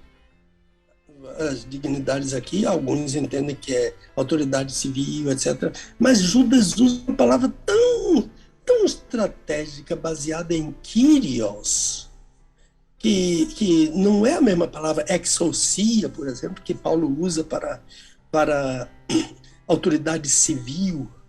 E também é a palavra que o Senhor Jesus usa para toda autoridade me foi dada no céu e na terra, mas Judas usa uma palavra estratégica, né, baseada em Kyrios. Então, as dignidades, no meu entender, A autoridade do Senhor Jesus não deve ser relegada, né? Não deve ser descartada, não deve ser desrespeitada, deve ser observada. Agora, as dignidades não podem ser blasfemadas. Por quê? Porque Deus continua a amar os anjos rebeldes, porque são suas criaturas, não é? Sem retirar deles o que um dia na eternidade lhes conferiu. Deus deu os dons de Deus, não retira, não. Ele dá e ele respeita aquilo que ele deu. Agora, a condenação dele ao pecado aí é absoluta. Satanás está condenado. Ele está repreendido, a palavra é essa, pelo Senhor. O Senhor te repreenda, o Senhor te julgue, o Senhor te expulse, o Senhor te condene, né? Eu não tenho autoridade para condenar ninguém. Eu vou lhe condenar. Como uma vez alguém me perguntou, disse, fulano de tal assim, disse que ia amaldiçoar a fulano e era uma maldição assim eterna. Cuidado com isso. Então os anjos são dignos. O Senhor Jesus é autoridade. Os anjos, observando como Judas vai na sua sequência, né? Ignoram a autoridade e blasfemam das dignidades. A autoridade é o Senhor Jesus, as dignidades são os anjos. Então, se não houver cuidado da parte do crente, cuidado de viver uma vida de oração e de apego à palavra de Deus, o fim de qualquer um será como o dos falsos líderes, dos falsos mestres, dos falsos crentes, porque eles rejeitam a autoridade do Senhor. Por isso eles incorrem em erro que os leva à perdição. Eu acho que é por aí, Welber. Eu acho que é por aí. Viu? Maravilha, com certeza. Então é isso, a gente fica mais uma vez feliz, né, de saber que temos aí a oportunidade de ouvir tantos esclarecimentos e com isso a gente já vai tirando dúvidas também, né, pastor? Eu quero aproveitar e mandar um abraço aí para o meu querido Misael Gonzaga, que está lá. Esse aí é aluno assíduo, viu, pastor? Esse aí está lá em Carolina do Sul. Ele está na Califórnia, Carolina do Sul, né? Carolina, sim, Carolina. Isso, então. Ele está aí com a gente e toda sexta-feira, às vezes ele manda o recado cedinho e fala, já estou aqui de plantão esperando o pastor Pedro. Que coisa boa, tão simpático. Deus abençoe, Misael. É conterrâneo seu, viu? É daí de Salvador. Sim, Misael. Sim. Exatamente, Misael Gonzaga. Meu pastor, então deixa eu agradecer aqui a sua presença. Quero dizer aos nossos ouvintes que na terça-feira tem reprise, né? Na terça-feira tem reprise. E então, assim, você fique já ligado, porque vale muito a pena, vai valer muito a pena você ouvir de novo na terça-feira sobre o assunto de hoje. Pastor, Célia Moura de Castro, é parente? É minha irmãzinha, mora lá em Aquiraz, no Ceará. No Ceará, legal, bacana demais. Deixa eu falar para a irmã Célia Moura, ela tem feito alguns comentários a respeito das músicas que tocam de fundo e tal. E eu quero só falar, só para explicar para o pessoal que essa música, esse instrumental que está de fundo é do CD do pastor Pedro Moura, né? Então, se você quiser... Mas é tão discreto que eu aqui, ele não me atrapalha em nada. A minha mulher Dulce adora. E ela sempre refere. O fundo musical tá lindo. É porque eu vou sempre ter aplauso. Pelo menos um. Então a gente... então, para você que de repente quiser adquirir aí, né, o CD do pastor Pedro Moura, esse aqui são os que eu vou chamar aqui de playbacks, né? Então é playback das músicas, né, do Carta à Sã Doutrina, que é do pastor Pedro Moura. né? Canta a sã doutrina. Perdão, canta a sã doutrina. Tá? O que eu escrevi errado mesmo aqui, viu, pastor? Pior canta mesmo, e eu botei carta a sã doutrina mesmo. Como Paulo diz, prega a sã doutrina, aí Paulo diz a Tito, capítulo 2, e eu coloquei canta a sã doutrina. Pronto, então esse é o título do CD, que já tem o 2, né, pastor? O segundo é do meu irmão Abel, sim, que é líder do Conjunto Herança, e foi uma homenagem ao meu irmão Paulinho, que está na eternidade. É o Herança, não é? Sim. Que a gente mandou para vocês. Também é muito lindo. E parece que tem uma ou duas músicas minhas ali. Tem 2 músicas minhas no CD do Herança. Ah, maravilha. Agora, Elber, sim. Tem uma outra irmãzinha minha que toda semana está aí. Aí depois ela me manda uma opção de perguntas, aí eu vou batendo papo com ela, respondendo a minha irmã Neide Moura, que alguém falou aí que ela é minha cunhada, mas ela não é minha cunhada não, ela é minha irmã. Ah, certo, eu acho que eu tinha visto. Neide Moura. Se alguém falou, fui eu mesmo, eu confesso meu pecado, irmã Neide, por favor, me perdoe. Foi você que falou, Elber? Eu acho que sim, que eu acho que eu tinha, não sei se eu fiz uma confusão, mas eu devo ter lido aqui, né? Porque assim, eu lembro que tem duas pessoas aqui que é parente do senhor. Uma é cunhada e a outra é irmã, não é isso? É a Neide Moura. A Neide Moura é sua irmã? É minha irmã. Ok. Então foi ela mesmo que eu chamei de cunhada. Eu tenho 5 irmãs. Legal. 5 irmãs. Todas são muito lindas. Sim. E elas todas estão toda semana ouvindo esse programa. Eu tenho até uma irmãzinha que já me fez uma pergunta. A minha irmã Diva já me fez uma pergunta, eu estou devendo isso a ela, mas é uma pergunta muito rica. Sim. Que ela fez. Eu imagino. Quem sabe eu vou mandar para os meninos aí para a gente analisar e agendar a pergunta dela. São 5 irmãs e 6 irmãos. Eu sou o 7º e um Paulinho era o 8º que já está com 100.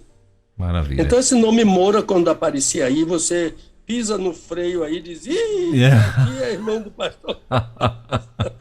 Mas tem a outra que canta também, não é? Ela não tem um CD também? Essa é sua cunhada? É irmã da minha esposa. Ela é Gleide. Gleide, é ela que eu estou procurando aqui, que ela não se manifestou hoje aqui, que toda sexta... Aliás, ela durante a semana, ela ouve a gente e sempre ela e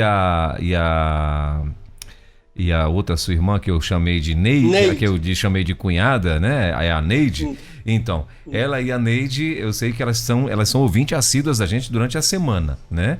Sim, e a Neide é minha ouvinte assídua da semana toda. Isso, exatamente. Ela, eu lembro do rostinho dela aqui.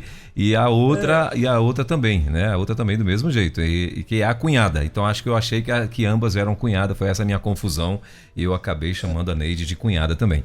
Então, mas a Neide é irmã. Ô Neide, perdoa-me. Com certeza ela tá ligada aí, ouvindo.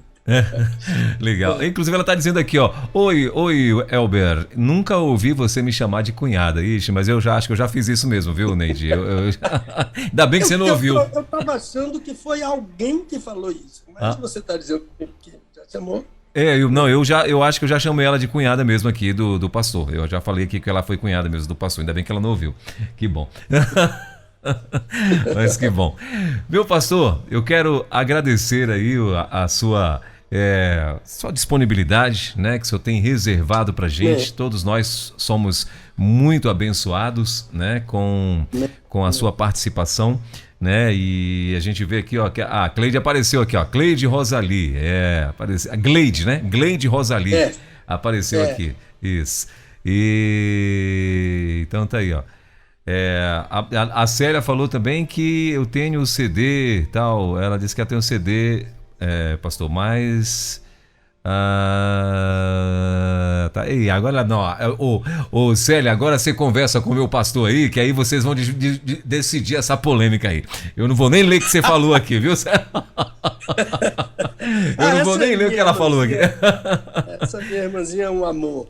Certamente vai falar comigo. Isso, eu não vou nem ler aqui o que você falou, viu, Célia? Então, assim, conversa lá com o meu pastor, porque assim, eu tenho recebido muitos comentários a respeito do fundo musical, né? E o pessoal tem gostado demais, né? Assim, quando eu passei a colocar exatamente esse sonzinho orquestrado e tal, né, que harmoniza muito com a ministração e até mesmo com a sua voz, né, com a voz do pastor, né. Então eu particularmente eu acho perfeito, sou suspeito para falar, mas eu tenho recebido aqui muitos elogios, além, claro, da nossa irmã Dulce. Que ela também escreve aqui. Mas além dela, muitas pessoas também têm elogiado aqui e tal, eu acho bem bacana. Então, e esse CD, viu, Elber? Sim. Esse CD, ele foi feito assim com o propósito da igreja cantar. Pode até não gostar das músicas, mas o propósito é a igreja cantar hinos cuja letra seja baseada na Bíblia. Esse que é o propósito. Isso, exatamente. Não é para ganhar dinheiro. A gente vende esse CD a R$10 e às vezes até a pessoa diz, não, pastor, não quero nem o troco, etc. Mas o propósito é cante a sã doutrina. Cante hinos, como a gente citou, o grande acusador do servo do Senhor já condenado está, né? Sim. Ele vai cair por uma só palavra. Isso é Bíblia pura. Sim. Isso é Bíblia pura. Então, o nosso propósito é esse: cante a sã doutrina. Gostoso você ir. É gostoso, pastor, você ir numa segunda-feira aí trabalhar, amanhecer o dia, segunda-feira você ir trabalhar e bota esse CD dentro do carro, assim, ó, e vai ouvindo ele até chegar no trabalho, você vai ser bastante ministrado. Pode ter certeza disso. Minha mulher vive falando, Pedro, faça pendrive, porque hoje a maioria dos carros tem pendrive, não tem mais, toca CD, é verdade, etc. Mas a gente vai buscar. Eu vou até falar com o William e com com quem for aí, não sei quem é o responsável, para a gente colocar esse CD aí bem na livraria e 50% para missões e 50% só para a gente. Sim. O retorno para lançar outros, etc. Entendeu? Eu acho. Seria para mim muito bom, entendeu? Eu acho, meu pastor, que é o Robson, o responsável pela livraria lá diretamente no Rio de Janeiro, né? É o Robson, é o missionário Robson que é o responsável lá, acredito eu. Mas o William tá ouvindo aqui, com certeza ele deve dar esse toque lá no Robson para ver como é que a gente faz para poder resolver isso aí, né? O mais breve possível. Meu pastor, obrigado, Deus te abençoe, bom fim de semana, dá um beijo em toda a família e vamos seguindo. Sexta-feira, permitindo Deus, estaremos de volta aí com mais um Desvendando Versículos da Bíblia, quase que não sai. Então, você já sabe o assunto? O assunto da próxima semana, me enviaram aqui sim, me enviaram, boa, que eu já tinha passado batido aqui, mas me enviaram aqui sim, o assunto da próxima semana, então, tá aqui, agora sim. Então, para o dia 10, né, dia 10 de dezembro, casamento, isso mesmo, eita, lá em Gênesis capítulo 2, versículos 18 a 25, esse vai ser o texto base aí, né? E a pergunta vai ser sobre casamento. Qual é a dúvida, pastor, pelo amor de Jesus, que o povo tem sobre casamento? Oi, pastor, tá me ouvindo? Acho que cortou aí o seu microfone, seu telefone tá mudo, pastor. Agora sim. Tá me ouvindo agora? Agora sim. Veja só, a pergunta completa, não sei se não enviaram para você. Não, ainda não. Mandaram só o tema mesmo, só casamento. Mas eu tô com ela. Com base no texto que estou indicando, isso é Gênesis 2, de 18 a 25, o ensino bíblico sobre casamento é literal ou figurativo? Meu Deus. Muito interessante, muito. Meu Deus. Eu já sei o que é que tá falando, eu já sei o que é. Costela, sono pesado, essas coisas. Né? Então vamos para frente. Sexta-feira, então, já aguarde aí, você que tá ligado com a gente, vai ser top. Então você vai ter, se você não tinha nem dúvida no casamento, então você vai ver que vai ter dúvida e já tem resposta também, viu? Então fique ligado aí. E na próxima. Posso dar mais uma palavrinha só, Elber? Claro, fica à vontade, meu pastor, claro. Só agradecer centenas e centenas de palavras de saudação e de parabéns, porque no dia 30 eu completei 43 anos de ministério. Então, eita! Ex-alunos, colegas de ministério, minha caixa ficou muito cheia. E no dia do evangelho, muito obrigado. Hein? E no dia do evangélico, hein? Não, no dia do teólogo, veja que coisa. Também, né? Mas foi só coincidência, viu? Tá certo.